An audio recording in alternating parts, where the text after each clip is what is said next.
to be here today. Isang tagumpay niyo, Panginoon, na kami narito ngayon, sumasamba, nagdadala ng aming mga handog sa inyo, nagdadala ng pusong walang laman at nais masidlan ng inyong karunungan. Napasasakop kami sa inyo, Panginoon, at nais sa amin kayo maging tunay na tagapagsalita. Lukuban niyo kami ng inyong kapangyarihan, buksan niyo po ang aming mga mata, ang aming tainga, at matanggap namin ang katuruan niyo sa araw na ito. Hinihiling po namin, Panginoon, ang isang mapayapang puso. Patuloy niyo po kaming linisin, at kung may bahid ng kasalanan na nababakas niyo pa sa aming puso, inihingi po namin ang tawad. Alang-alang, Ama, sa dugong itinigis ang iyong anak na si Jesus. Cleanse us, make us whole, enable us to understand you. Bring us to a higher level of spirituality. And we pray that as we ponder your word, you will protect us from lies, from half-truths, from deceptions of the evil one. And Lord, even as we're gathered here, we ask that you protect us from malicious intentions of spirits and even of people. And we pray that the same protection may be upon our loved ones who are not here with us right now. Lord, let your protective mantle be over our heads. Sumisilong po kami sa inyong kapangyarihan, sa inyong awa at sa inyong habag. Mangusap po kayo. Marapatin yung tungtungan ng inyong paang inyong lingkod, maitaas namin ang inyong pangalan, at kami naman, Panginoon, tumanggap na yung pagpapala. Kayo po ang maging tagapagsalita. Gamitin niyo lang po ang inyong lingkod. Dalangin namin ito, may pasalamat sa pangalan ng Panginoong Jesus. Amen. Ang Panginoon po ay nagturo sa kanyang mga disipulo ng napakamaraming mahalagang bagay. Sa katunayan, kung meron lang tayong kaunting panahon na nalalabi para pag-aralan ng Biblia, napakagandang pag-aralan ng 3 chapters na Matthew 5, 6, and 7. Yung pong tinatawag na Sermon on the Mount. Akala po ng marami ay napakaraming tagapakinig ng Panginoon noon na nagsalita siya sa bundok at napakaraming angaw-angaw na taong nakikinig. Subalit malinaw po ang sinabi sa Scripture, maraming tao ang ginawa ng Panginoon, inipon niya yung kanyang mga disipulo at sa isang sulok ay tinuruan niya. Sa makatuwid, ang primary audience ng Sermon on the Mount were the disciples of the Lord themselves. Hindi mga unbelievers, hindi mga kung sino lang, kundi mga disciples. At dahil dyan, mahalaga po na siya sa atin tayong nagsasabing Kristiyano na tayo, meron na tayong maturity, meron na tayong position sometimes in the church. Ano po ba ang sinasabi ng Panginoon tungkol sa pag-aalala? Matthew 5, 1-2, Now when he saw the crowds, he went up on a mountainside and sat down. His disciples came to him, and he began to teach them. Matthew 6, 25-27, Therefore I tell you, do not worry about your life, what you will eat or drink, or about your body, what you will wear. Is not life more important than food, and the body more important than clothes? Look at the birds of the air. They do not sow or reap or store away in barns, and yet your heavenly Father feeds them. Are you not much more valuable than they? Who of you, by worrying, can add a single hour to his life? Mahalaga po mga turo. Gustong-gusto nating matandaan, maunawaan at makita ang salita ng Diyos. What is the teaching here? Do not worry about your life. Do not worry about your existence, your survival. Don't worry about the very basics. Huwag daw pong mag-alala. Huwag matakot. Huwag lagi nang magkaroon ng agam-agam tungkol sa ating buhay. Anong kakainin ko? May kakainin pa ba ako? Anong iinumin natin? Nauubos na daw yata ang fresh water supply ng planeta. Paano kaya? Lumipat na sa Canada dahil marami dong mga lakes. O sa Antarctica dahil maraming yelong pwede pang tunawin. Masyadong maraming alalahanin ng mga tao ngayon. Sabi ni Lord, do not worry about what to eat or drink. This is the very core of survival. Because the Lord says, life is more important than food. Life is more important than just survival. Now, don't get this wrong. Hindi sinasabi ni Lord na do not think about what to eat, do not think about provision, that do not plan about it. Ang sabi niya, do not worry. Because when you worry, you will be robbed of many happiness and many joys in life. And there is so much more to life. Sinasabi ni Lord, yung buhay, mas marami pang mahalagang bagay kaysa kung anong kakainin. Kumakain lang ang tao para huwag mamatay. Nagdadamit siya para huwag ginawin o para huwag siyang malantad. Pero ang buhay ay lampas pa sa mga anong kakainin at anong isusuot. At ano pa pong sabi niya? Do not worry about your body, what you will wear. So dati basics, food. Very basic yung food eh. Although iba gusto nilang isama yung clothing sa basic needs. Pero ang totoo, food talaga. Kasi nung si Adan at si Eva ay nilikha, binigyan sila ng pagkain, pero wala naman silang damit. Hindi nila kailangan yun nung wala pa silang malisya. At maganda pa ang klima ng planeta, hindi pa nasisira ang nature, kaya hindi nila kailangan ng protection. But then secondarily, you need clothing. So, iba't ibang level ng need ang sinabi ni Lord dito, the very basic, and then the secondary, or the second most basic. But He says, your body is much more valuable than what it wears, than what you put on it. At ano po ang logic? Ano ang rason? Ano ang katwiran kung bakit sinasabi ng Panginoon na huwag mag-alala kung anong kakainin at dadamtin? Because God feeds and God takes care of the birds. God takes care of creation, and therefore God will take care of you. God will feed you. Ano po sinasabi dyan? Eh, ang mga ibon nga, pinapakain eh. Nakakita ka na ba ng ibon na nagtatanim? Nakakita ka na ba ng ibon na nagsasaka? Pero, ibon yan. Kahit na mamera lang yan at natitira-tirador, nababaril-baril, hindi maaaring, hindi inaalagaan yan ng Diyos. Eh, ikaw pa, tao ka. Yun ang logic. Iba yung alam, iba yung pinaniniwalaan ng salita ng Diyos, iba yung pinanghahawakan, at iba yung nagkakaroon tuloy ng kapayapaan dahil nagtitiwala tayo sa salita ng Diyos. We are not here to educate one another on the words of God. Most of these things we already know. But we are here to continue to ask God to help us understand it so we can live by the words of God. Dahil ang sabi ni Lord kay Satan, man does not live by bread alone, but by every word that comes from the mouth of God. Na ang tunay nating pagkain, ang tunay nating ikalalakas, ikalulusog, ay yung salita ng Diyos.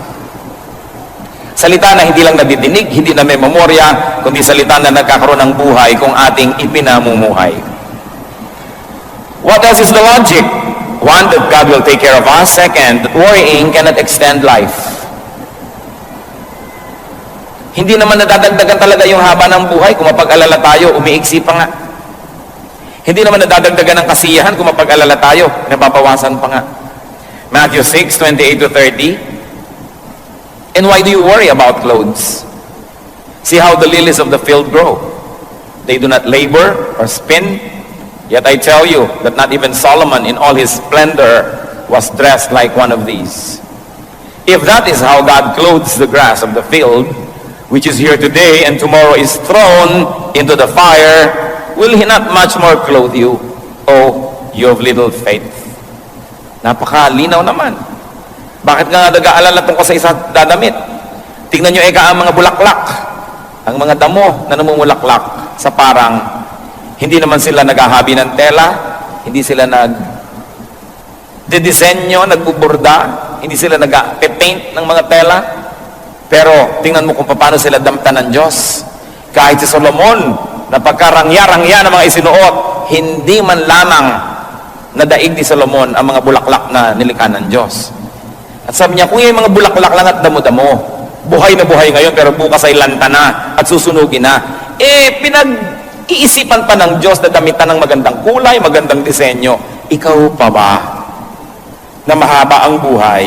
Ikaw pa ba na may panghabang panahon? Ikaw pa ba na nilikha sa wangis ng Diyos? At ikaw pa ba na dahilan kung bakit ang anak ng Diyos ay namatay sa krus ng Kalbaryo?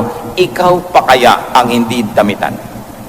So, Jesus says, don't worry about these things. Because worrying cannot make one look beautiful.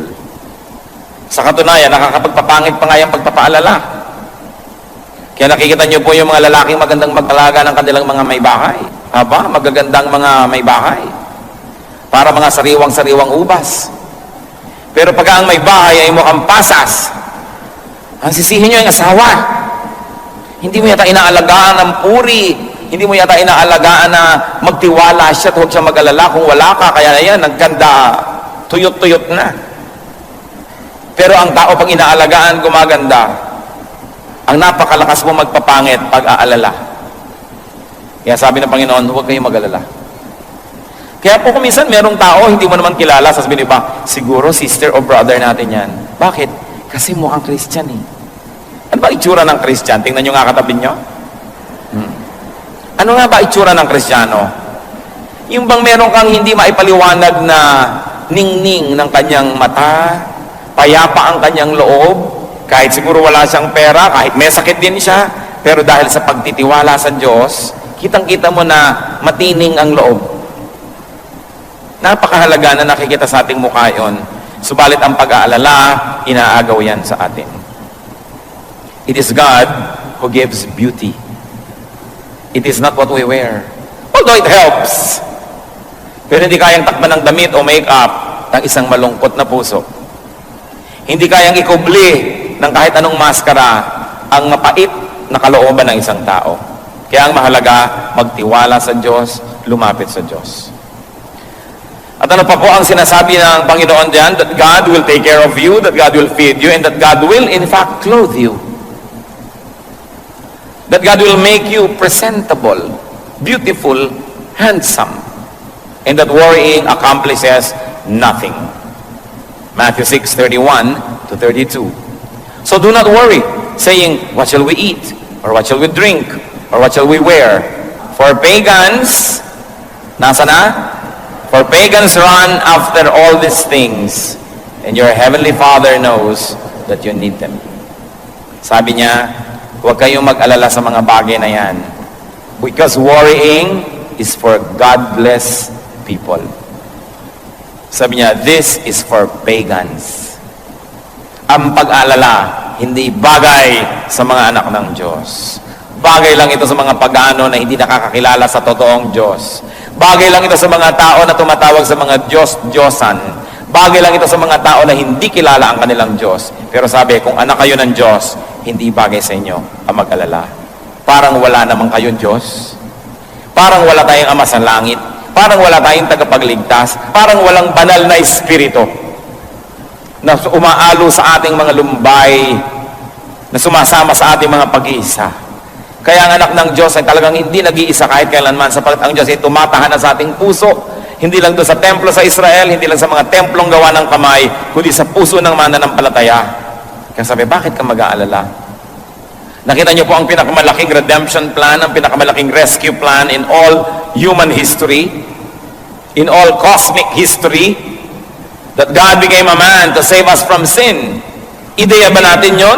Tayo ba ang nagsabi sa Diyos na, Diyos, magkatawang tao naman kayo, akuin niyo lahat ng aking mga kasalanan, akuin niyo lahat ng aking mga kakulangan, at yung lahat ng kaparusahang dapat kong tanggapin, pakitanggap niyo nga, at pagkatapos sa matanggap niyo yon, pakibigay niyo sa akin na inyong kabanalan, para kami ang maging banal, at kayong maparusahan, para kami maligtas. Bayaran niyo nga lahat ng utang namin. Ideya ba natin yan? Hindi. Yan po ay pakana ng Diyos. Ideya ng Diyos. At kung ang Diyos ay nag-isip na siya ay magkakatawang tao para bayaran ang ating mga kasalanan, kailangan pa ba natin siyang himukin na maging mabuti? Kailangan pa ba natin siyang himukin na magbigay ng pagkain, magbigay ng mga kailangan natin? Eh kung ang kanyang buhay ay ibinigay na niya sa atin. Kaya napakasimpleng bagay ito. Hindi na natin hinahangad na magkaroon pa tayo ng napaka-sophisticated na pag-aaral ngayon. Balikan lang natin kung ano yung simple, unawain ito, namnamin at ipamuhay, at napakalaki ng bigat na mawawala na ating mga dala-dala araw-araw, mga alalahanin, mga pag-iisip. What are the steps to freedom from worry? Salamat na lamang at hindi lang sinabi ng Panginoon na huwag kayong mag-alala, tapos tinigilan na niya. Itinuro niya kung paano masusunod ang kanyang utos na huwag mag-alala. Sapagkat utos din ang ibinigay niya. Matthew 6:33 to 34. But seek first His kingdom and His righteousness, and all these things will be given to you as well. Hindi naman pala niya binabaliwala yung damit. Baka magdatingan kay next week walang suot. Hindi naman niya binabaliwala yung kumain tayo ng masarap at magplano ng mga kakainin. Ang sinasabi niya, hindi ka nabubuhay para mag-alala tungkol sa mga bagay na yan. Problema ko yan eh. Ako ang Diyos, ako ang Creator, ako ang Provider. Ang problemahin mo, eto. Unahin mo ang kaharian ng Diyos at ang kanyang katwiran. Yan ang atupagin mo sa buhay. At pag inatupag mo yan, sabi niya, lahat nitong inaalala mo, idadagdag ko lang yan sa'yo. Dagdag lang yan eh. Hindi yan ang mahalaga. Icing lang yan. Hindi yan ang tunay. Sabi niya, bakit mo inaalala ang pagkain at inaalala mong iinumin? Kaya mo mag-create ng pagkain? Kahit kaya mong magtanim ng buto, ikaw bang nagpapatubo dyan, nagpapalabas ng ugat ng mga dahon? Ikaw ba ang sinasabi mong ganito ang mangyayari? Bakit ang mga buto, pare-parehong lupa ang tinamna, nagiging chiko yung isa, nagiging mangga yung isa, iba-iba yung lasa, may maasim, may matamis, may pula, may puti. Kaya mo ba yan? Kaya nyo ba? Hindi pala, ba't yung ngayon inaalala? Eh yung unahin ng Diyos, sundin siya, kaya ba natin yon? Yes, by God's grace we can. Yun ang unahin. Eh, pambihira naman ikaw eh, sabi ng Diyos. Hindi mo kaya, pinoproblema mo, kaya hindi matapos-tapos ang problema mo. Etong kaya mo. Kasi hindi naman mag-uutos ang Diyos kung di natin kaya. Kung hindi niya tayo bibigyan ng kakayanan na sundin. Unahin mo ang kanyang kaharian.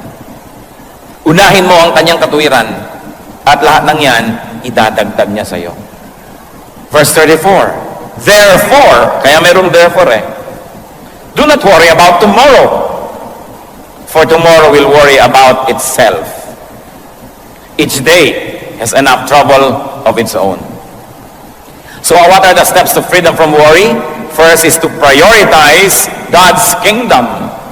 Unahin ang kanyang kaharian. At yung kaharian niya, hindi lang yung bababa mula sa langit, hindi lang yung pagdating ng panahon, yung nasa puso na natin, that we have to expand God's kingdom in our hearts and in the world. Ang kaligtasan natin at kaligtasan ng iba, ang kanyang katuwiran, ang kanyang righteousness, unahin. Unahin natin na maging mabuti, mabait, makadiyos, malinis. Yun ang unahin natin.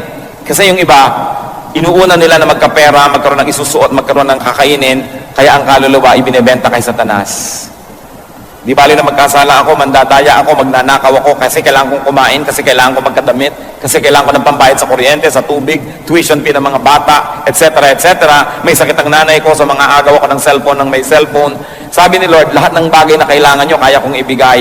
Ang gawin nyo, pumwesto kayo doon sa lugar na dadaanan ng pagpapala ko. At yung lugar na yon, yung lugar ng kabanalan, lugar ng pagiging makadiyos. At pag doon ka lumagay, ang Diyos ang may problema kung paano kanya bibigyan ng iyong kailangan. Eh yung iba sa paghahanap nila ng kanilang mga kailangan sa buhay, lalong lumalayo sa Diyos. Kaya lalong nakakalubog-lubog, lalong nakakawindang-windang ang buhay, at lalong napapahamak. Sabi ni Lord, gusto nyo ng mga kailangan nyo sa buhay? Ako ang nakakapagbigay niyan. Pag gusto ko magbigay, hindi ako kailangan pilitin. At kung ayaw ko, hindi rin ako napipilit na magbigay. Eh bakit hindi mo ako bigyan ng kasiyahan? Pag tayo nabubuhay ng ayon sa wangis ng Diyos, kasi tayo ginawa sa wangis niya, nilikha sa wangis niya, nasisiyahan siya. At kung nasisiyahan ba ang Diyos, napakahirap para sa Kanya na mag-blow out. Napakahirap pa sa Kanya na magbigay ng mga gusto niyang ibigay sa atin. Kaya ang dapat nating unahin, masiyahan ang Diyos sa ating pag-iisip, pananalita at pamumuhay. At pagkatapos, siya ang may problema kung paano tayo papakanin. Parang mga anak, pinag-aaral ka ng magulang mo, ang problemahin mo yung mag-aaral kang mabuti, ipasa mo ang iyong mga subjects, huwag kang mag-drugs, huwag kang mag-premarital sex, huwag kang nobyo-nobyo agad ang inaasikaso.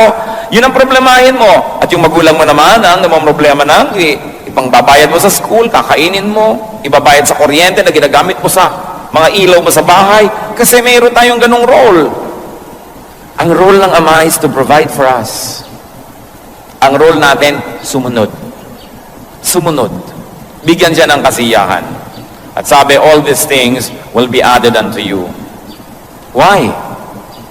Because you have placed yourself under God's governance, under God's economy, under God's care. Pag tayo po nagpakabuti, sa negosyo, fair ka, di ka nandadaya. Empleyado ka, di mo dinadaya ang iyong employer. Employer ka, hindi mo dinadaya ang iyong mga empleyado. Sasabihin ng logic ng mundo, ay, lugi ka. Because you can get more by cheating. Pero pag sumunod po tayo sa Diyos, inuna natin ang kanyang kabutihan, ang totoo nun, ang ginagawa natin ay nagpapasakop tayo sa kanya. Meron ba kayong mga alaga sa bahay? Sino sa inyo may mga alagang aso? Yan. Sino may mga alagang pusa? Sino may alagang ibang hayop pa? O, pagka po ba sila yung umiiyak at gustong kumain, binubugbog nyo?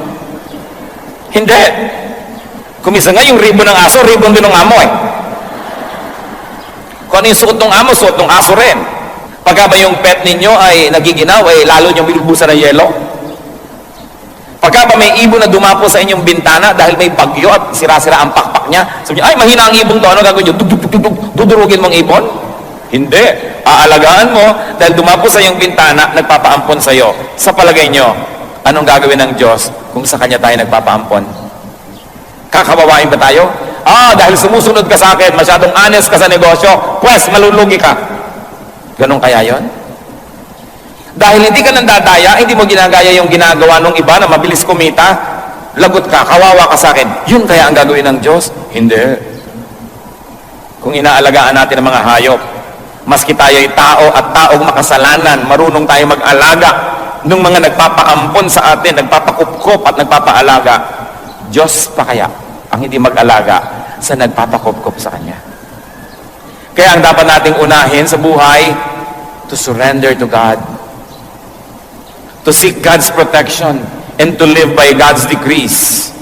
Because God is an infinitely better, in fact, He is the best keeper. Hindi ka pwedeng malugi dahil sumunod ka sa Diyos. How else do you step away from worry? Do not fast forward life's concerns. Yung kasing fast forward, hindi pa dumadating doon, pwede mo na i-forward yung tape, yung pelikula, kahit ano. Pero ang tinuturo po sa atin is to tackle only immediate concerns. Because today's grace is good only for today's needs. Tomorrow's troubles will be allotted God's grace tomorrow. Do not extend God's grace for today to tomorrow's issues. Ano po ang katuruan ng Panginoon? Binibigyan kita ng lakas para sa mga ipinapagawa ko sa iyo ngayon. Binibigyan kita ng kakayahan para sa mga dapat mong magawa ngayon. Kaya ka nang hihina. Yung ibinibigay ko sa iyong lakas na pang ngayon, fast forward mo na sa problema bukas, sa problema sa Miyerkules, sa problema sa next month, sa next year. Kaya yung lakas na pang ngayon, dapat sana'y sapat, kinakapos, kasi konti na lang itinitira mo, iminumudmud mo na doon sa mga problemang di pa dumarating. Matthew 6:11, ang turo niya, give us today our daily bread. Kung ano lang po ang kailangan ko ngayon, yun lang po ang ibigay niyo sa akin. Nakita niyo po itong nagpaulan ng mana o tinapay mula sa langit ang Diyos?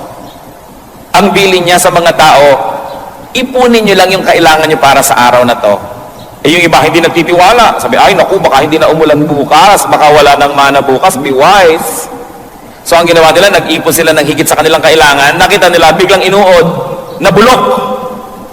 At sabi ng Diyos, so bakit may mga nabubulok na mga mana sa inyong mga tent? Kasi kumuha kami ng pambukas Di ba sabi ko na nga, kunin nyo lang yung pang ngayon, paano kung bukas, wala kayo dyan? Actually, maraming tao, ganun ngayon ang trato sa Diyos. They spend today's energies for tomorrow's worries. Therefore, it is not enough for tomorrow's worries because it has to share with today's needs. And today's needs don't get enough energy because it shares with tomorrow's needs. Lamentations 3:22-23. Because of the Lord's great love, we are not consumed. For His compassions never fail. They are new every morning. Great is your faithfulness. Sabi, hindi tayo nalilipol, hindi tayo nauubos dahil sa pag-ibig ng Diyos na di nagmamaliw. Ang Kanyang pag-ibig ay bago ng bago, araw-araw. Kung tayo po'y lagi mag-aalala, ano mangyayari sa atin? Magiging duwag tayo. Hindi natin magagawa ang mga ipinagagawa sa atin ng Diyos. Paliliitin natin ang paliliitin ng ating ginagawa. Sigun lamang at bagay lamang doon sa maliit na ating pananaw at sa maliit na pananampalataya. Pero kung tayo maduduwag at magtitipid ng magtitipid, yun na lang ang titignan nyo. Sayang ba nagastahan na ang salita ng Diyos ay ipamalita at madinig, hindi lang dito sa loob, kundi pati sa labas? I don't think so. Pero ang dapat nating unahin lagi, sundin ng kalooban ng Diyos. Tayo mabuhay sa Kanyang mga katuruan. Naniniwala po ako na ang lahat ibibigay Sa kabila ng ating napakaraming mga capital investment, hindi rin tayo nagkulang sa tulong ng Diyos sa ating mga kawang gawa. Hindi lang tayo para sa sarili. Hindi lang tayo naglalagay ng magagandang gamit para tayo maging maginhawa.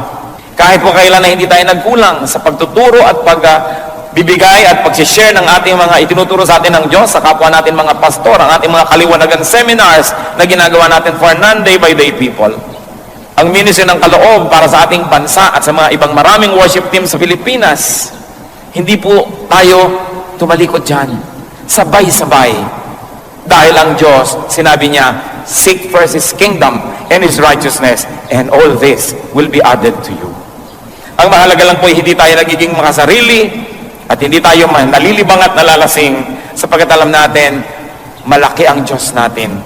Hindi ipaghihirap ng Diyos ang malalaki nating mga proyekto kung ang puso natin ay nakasisiya sa Kanya. Kaya ano pong ginawa natin over these years? We focus on building God's kingdom, on teaching and living in God's righteousness.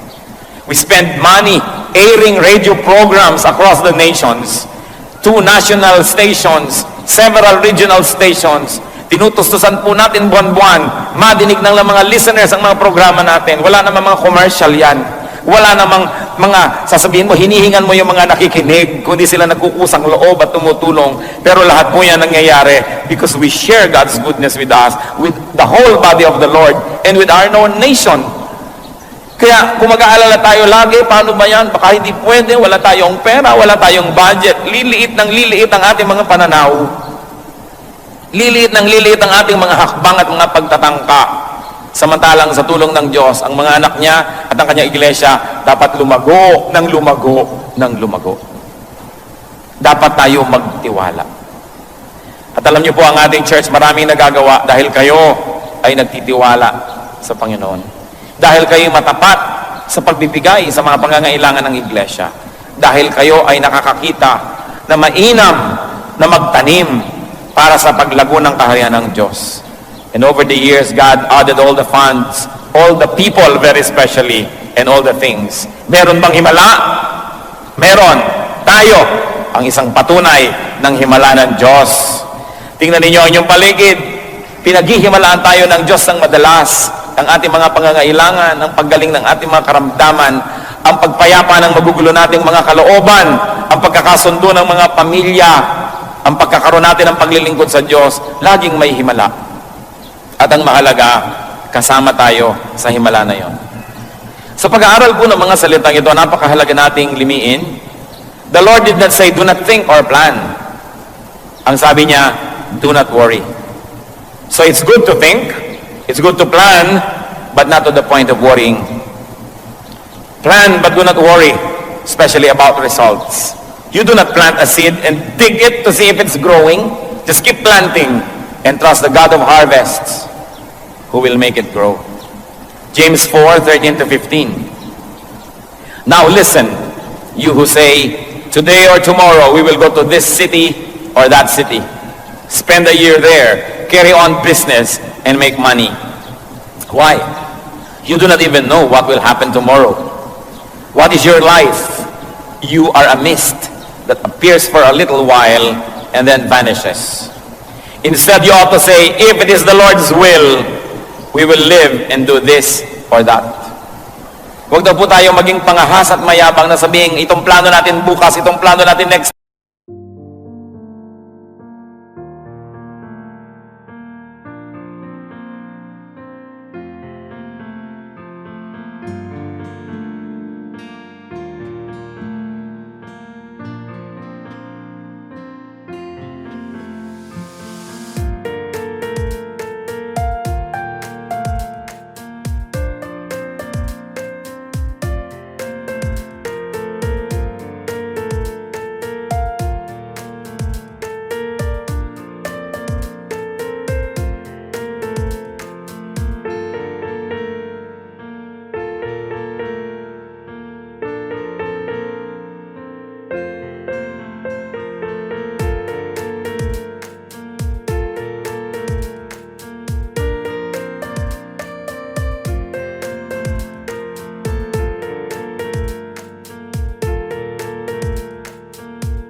week, itong plano natin next year. Sabi niya, hindi nyo alam kung bukas ay buhay pa kayo. Isa lang kayong asap, isa lang kayong usok, isa lang kayong vapor. Nandyan ngayon, subalit mamaya ay wala na. Marapat daw sabihin, kung loloobin ng Diyos at buhay pa tayo at kinakasihan ang kanyang pagpapala, itong gagawin natin sa susunod na araw, sa susunod na linggo, sa susunod na buwan. Anong ibig sabihin? Yung ngayon ang harapin. Yung pangangailangan natin ngayon, nandyan ang sagot ng Diyos. Marami mga tao are on maintenance medication. Kaya lalong lumalala, iniisip, saan kaya kukuha ng pambili ng gamot next month? Next year? Kinukwenta yung buong halaga ng gamot ay inumin niya isang taon, kaya tuloy siya ay parang halos igupo ng kanyang mga numbers. Pero kung ngayon, binibigyan ka ng Panginoon ang gamot mo para ngayon, magpasalamat ka, magpakabuti ka, gawin mong tapat, at bukas, nandun uli ang Diyos. Huwag mag-alala. Bagamat mabuti magplano. Mabuti na nag-iisip. Subalit matapos mong isipan at planuhin, ipasa Diyos, at huwag alalahanin. Gawin lang ang pinakakayang gawin, do what is best, and leave the rest up to God. Dapat din naman kasi may plano. Sabi sa Luke 14:28, suppose one of you wants to build a tower. Will he not first sit down and estimate the cost to see if he has enough money to complete it? So God is not against planning. But God says, don't worry. Life is more important than food. Life is more important than livelihood. Marami pong tao may hanap buhay. Dapat naman. Pero yan ay paghahanap lang ng ikakabuhay. Huwag mabuhay para maghanap.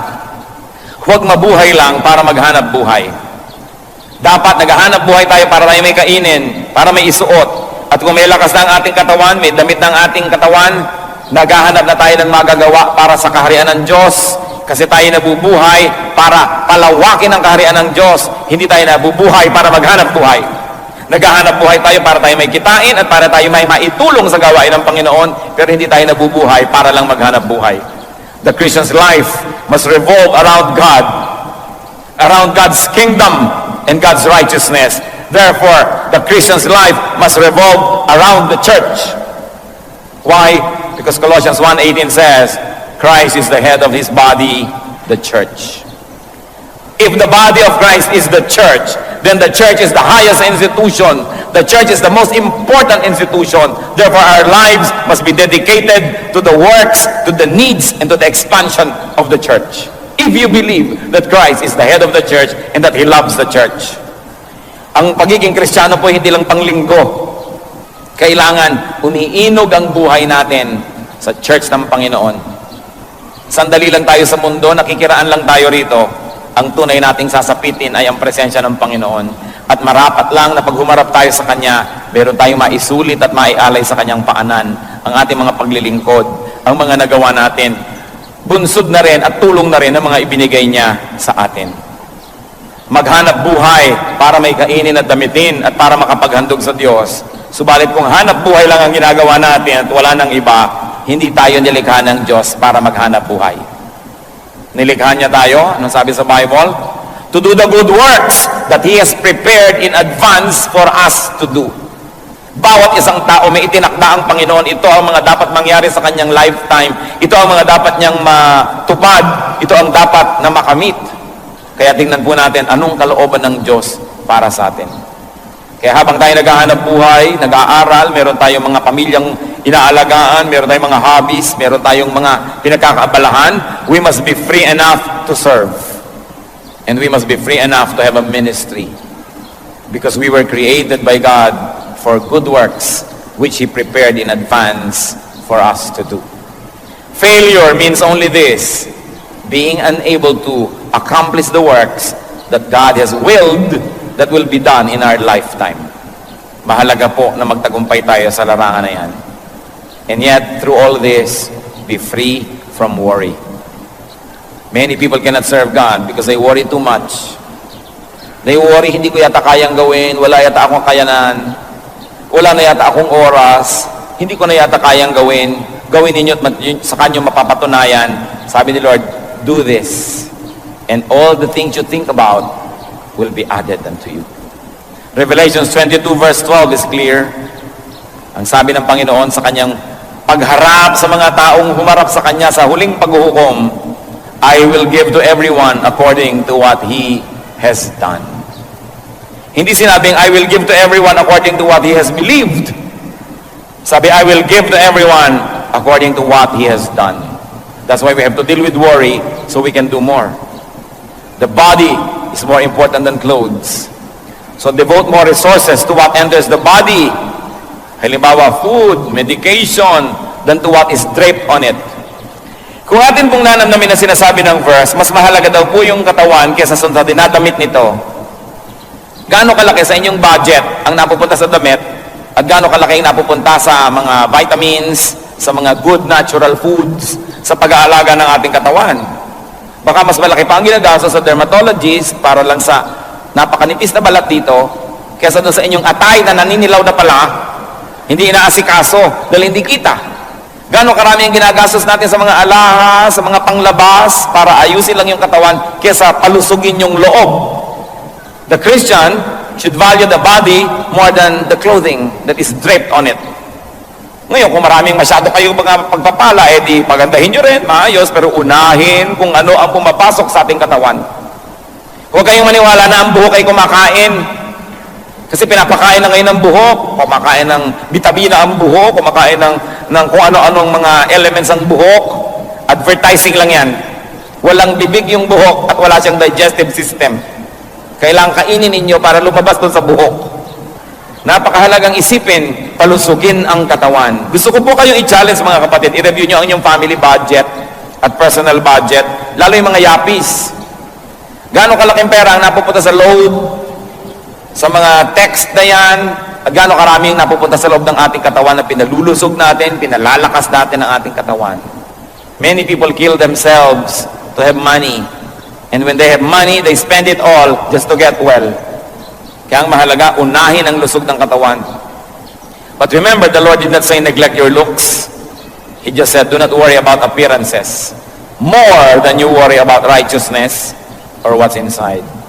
Matthew 6:33, but seek first His kingdom and His righteousness, and all these things will be given to you.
You as well.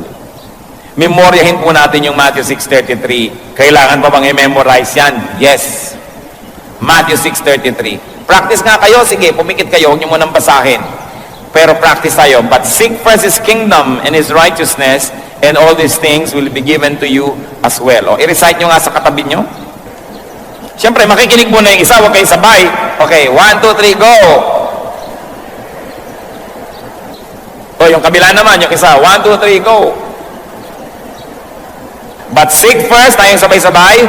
But seek first His kingdom and His righteousness, and all these things will be given to you as well. Do not worry. Seek God's kingdom and righteousness. And remember who you are. Who are you? You are God's child. So you pray to your Father who listens. And take care of seeking God's kingdom and righteousness, and God will take care of everything else. Salamat, Panginoon, sa inyong mga paalala. Kung meron po sa amin dito mga mapag-alala, nervyoso, lagi na lang nag-iisip, anong kakainin, magkakapera kaya, pati isusuot sa burol, pinoproblema, ano kaya ang itsura ko, saan kaya ako ililibing, anong kulay ng ataol ko. Ituro niyo po sa amin, Panginoon, kung anong tunay na mahalagang isipin. Kayo na rin na nagsabi, unahin ang inyong kaharian Unahin ang inyong kabutihan, ang inyong katwiran, at idadagdag nyo ang lahat ng ito sa amin. Ilang beses na naming nabasa ito, nadinig. Panginoon, narito po ang aming mga puso. Hinihiling namin na hipuin ninyo at tablan kami ng mga salitang ito. Higit noon pa man. Mas lumalim ang ugat nito at mas maunawa namin at magkaroon kami ng personal application nito sa aming buhay. Mga kapatid, sa ilang saglit ng katahimikan, isipin natin at hilingin natin sa Panginoon, Lord, ano po ang personal na mensahe niyo sa akin? Pinagsalusaluhan namin lahat ng mga salitang ito, pero ano po ang para sa akin talaga? Ituro niyo po. Buksan natin ang ating puso at nang kausapin tayo ng Diyos. Lalong-lalo yung mga mapag-alala, nais kong ipanalangin kayo. Inuudyokan ako ng Espiritong ipanalangin kayo. At narito siya para magpala. Sino man sa kalagitnaan natin ngayon, mapag-alala, nag-aalala kayo, natatakot kayo sa future, lagi kayo nag-iisip, kung paano ba kayo mabubuhay, paano ma-maintain ang buhay, tumayo kayo, hihingi tayo sa Panginoon ng lakas ng loob, pananalig, praise God. Sino pa? Narito ngayon ang Panginoong Diyos, ang kanyang Espiritu. Sino magsasabi, Lord, mapag-alala po ako talaga, pero mahirap naman talagang gawin ito, lagi na lang ako nag-iisip, kasi padre de pamilya ako, breadwinner ako, may needs ang pamilya ko, etc., etc. Sino pa ang nagsasabing, Lord, madalas po talaga nawawalan ako ng ligaya, natatakot ako pag nag-aalala. So alisin niyo po ang mga takot na ito. Alisin niyo, Panginoon, at nais kong palitan ng pananalig. Sino pa pong nais tumayo? Sa mga nakatayo, personally, manalangin muna kayo sa Panginoon, kausapin niyo. Una, hingin niyo ng tawad ang pag-alala. Kasi sabi niya, huwag mag-alala. So pagka nag-aalala tayo, sinusuway natin ang kanyang utos, nagkakasala tayo. So kilalanin natin ito bilang kasalanan at humingi tayo ng tawad sa Kanya. Personally, silently you pray, and then later on we're going to pray together. Kayong Diyos na hindi namin pwedeng paglihiman. Kayong Diyos na nakakabatid ng aming mga kabigatan. Kayong Diyos na nagsabing huwag kami mag-alala. Kayong Diyos na nakakaalam sa hinaharap. Alam niyo, ang bawat tatakakin naming landas, kaya kayong nakakapagsabing huwag kami mag-alala sapagkat hinanda niyo yun. Pakisiyasat niyo po ang bawat isa. Panginoon, pawiin niyo po ang mga pag-aagam-agam. In the name of Jesus, we rebuke the deceptive work of Satan in our midst. We reject and uproot from our hearts the deceptions of the evil one that makes us worry. And we declare ourselves free. Free to enjoy God's peace. Free to believe in God. And free to have peace.